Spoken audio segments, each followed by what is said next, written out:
विद्यार्थियों, good morning. अपन पढ़ रहे हैं आर्थिक अवधारणाएं एवं नियोजन। पूर्व की क्लास में कल अपन ने पढ़ा था मानव विकास सूचकांक। क्या पढ़ा था? मानव विकास सूचकांक, जिसके बारे में अपन ने पढ़ा कि मानव का संपूर्ण विकास करना ही क्या कहलाता है? मानव विकास कहलाता है। जिसके अंदर अपन ने पढ़ा एक HDI अर्थात मानव विकास सूचकांक। ये मान होता है जो 0 से 1 के बीच में गणना की जाती है और उनके बाद में आंकलन किया जाता है। एक होता है UNDP। UNDP होती है संयुक्त राष्ट्र विकास कार्यक्रम। यह एक संस्था होती है जो प्रतिवर्ष प्रतिवेदन रिपोर्ट प्रस्तुत करती है, जो अपन को पता चलता है कि कौन सा राष्ट्र है वो विकास की ओर है, कौन सा अभी विकास में पिछड़ा हुआ है, उससे अपन को पता चलता है। आज अपना है नियोजन। विद्यार्थियों, अपन को पता है सफलता प्राप्त करने के लिए नियोजन आवश्यकता है। नियोजन की आवश्यकता पड़ती है, अर्थात किसी भी लक्ष्य को प्राप्त करने के लिए अपन को किसकी आवश्यकता होती है? नियोजन की। योजनाबद्ध तरीके से लक्ष्य को प्राप्त करना ही क्या कहलाता है?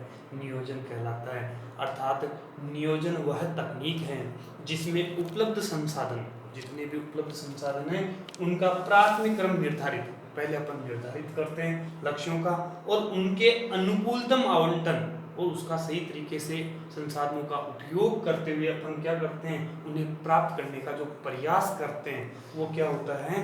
नियोजन होता है। नियोजन के लिए अपन ये भी कह सकते हैं एक निश्चित योजना बनाकर संसाधनों का उपयोग किया जाता है, जो नियोजन कहलाता है। या कह सकते हैं किसी कार्य को करने की पूर्व तैयारी, रूपरेखा बनाकर और उनका क्रियान्वयन करना ही क्या कहलाता है? नियोजन कहलाता है। तो नियोजन के बाद अपन बात करें कि नियोजन दो प्रकार के हो सकते हैं, इसके दो रूप होते हैं। एक तो होता है खंडीय नियोजन और एक होता है प्रादेशिक नियोजन। क्या होता है? खंडीय नियोजन। खंडीय नियोजन का मतलब है अर्थव्यवस्था के विभिन्न क्षेत्र होते हैं। अर्थव्यवस्था के विभिन्न क्षेत्र से संबंधित क्या हुआ? जैसे कृषि हो गया, सिंचाई हो गया, परिवहन हो गया, व्यापार हो गया, शिक्षा हो गया, वो समस्त अलग अलग भाग है। और उनसे संबंधित जब अपन अलग एक जो टारगेट रखकर उनका विकास करते हैं, उन क्षेत्रों में लक्ष्य निर्धारण करके उनको उठाने का प्रयास करते हैं, तो वो क्या हो जाता है? खंडीय नियोजन हो जाता है। अर्थव्यवस्था के विभिन्न क्षेत्रों, कृषि, सिंचाई, उद्योग, परिवहन, आपके चिकित्सा वगैरह जो भी हैं, उनसे संबंधित योजना बनाकर अगर उन्हें लागू किया जाए तो वो खंडीय नियोजन कहलाता है। दूसरा है प्रादेशिक नियोजन। प्रादेशिक नियोजन क्या होता है? किसी प्रदेश के लिए कोई क्षेत्र विशेष नहीं है, एक प्रदेश को रखकर उसमें विकास करना है। किसी प्रदेश के लिए समस्त संसाधनों के उचित उपयोग व विकास के लिए कार्यक्रम बनाकर लागू किया जाता है, तो उसे कहते हैं प्रादेशिक नियोजन। अर्थात संपूर्ण प्रदेश का विकास करने के लिए बनाई गई योजना क्या कहलाती है? प्रादेशिक नियोजन। भारत में केंद्रीय नियोजन केंद्र सरकार के अंदर में होती है का कार्य योजना बनाकर योजना आयोग को सौंपा गया।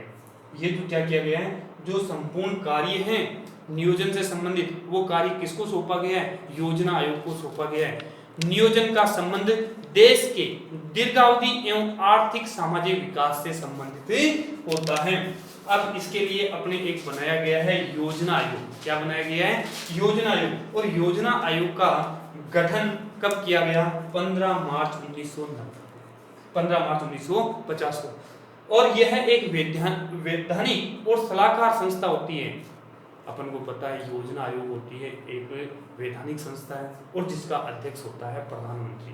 वो क्या करता है? संपूर्ण देश के लिए, संपूर्ण राज्यों के लिए योजनाओं का निर्धारण करता है, उनका विकास करने की रूपरेखा तैयार करता है। और वर्तमान में इसका क्या किया गया है कि केंद्र सरकार ने इस योजना आयोग जो आपकी संस्था थी, इसका नाम परिवर्तित करके वहाँ पर क्या बना दिया गया है? नीति आयोग। कब बनाई गई? 1 जनवरी 2015 को। कब बनाई गई? 1 जनवरी 2015 को। और किनके शासनकाल में हुआ? प्रधानमंत्री नरेंद्र मोदी के काल में। और ये जब लागू कब हुआ गया? 2016 से इसको वैधानिक माना गया। लेकिन अब आपको विद्यार्थियों याद रखना है कि नियोजन है उसके 3 प्रारूप होते हैं। कितने प्रारूप होते हैं? 3 प्रारूप होते हैं, जो कि अपन को बताया गया है कि पहले प्राथमिक क्रम में निर्धारित लक्ष्य है। अगर आप किसी भी क्षेत्र में लक्ष्य प्राप्त करना चाहते हैं तो उसके लिए पहले आपको क्या करना पड़ता है? लक्ष्य निर्धारण करने पड़ते हैं। जैसे आप पढ़ रहे हो, पढ़ाई करते हो, तो अपन क्या करते हैं, पहले लक्ष्य निर्धारण करते हैं पास होने के लिए, अच्छे अंक लाने के लिए, और आपको राज्य स्तर स्कूल में टॉप बनने के लिए, राज्य स्तर पर टॉप बनने के लिए अपन क्या करते हैं, टारगेट निर्धारित करते हैं और उसके अकॉर्डिंग अपन को मेहनत करनी पड़ती है। नंबर 2, संसाधनों का अनुमान लगाना कि आप जब इतना टारगेट रख रहे हैं तो आपको क्या क्या फायदा होगा, इससे क्या फायदा होगा, इतनी मेहनत करने से क्या फायदा होगा। साथ ही जो टारगेट रख रहे हैं उसमें संसाधन, लक्ष्यों की प्राप्ति के लिए संसाधन कितने होंगे, कैसे खर्च करने होंगे, उनकी योजना बनाना ही अपना क्या होगा, ये नियोजन की एक रूपरेखा तैयार होगी। नेक्स्ट इससे संबंधित है कि भारत में आर्थिक नियोजन के उद्देश्य।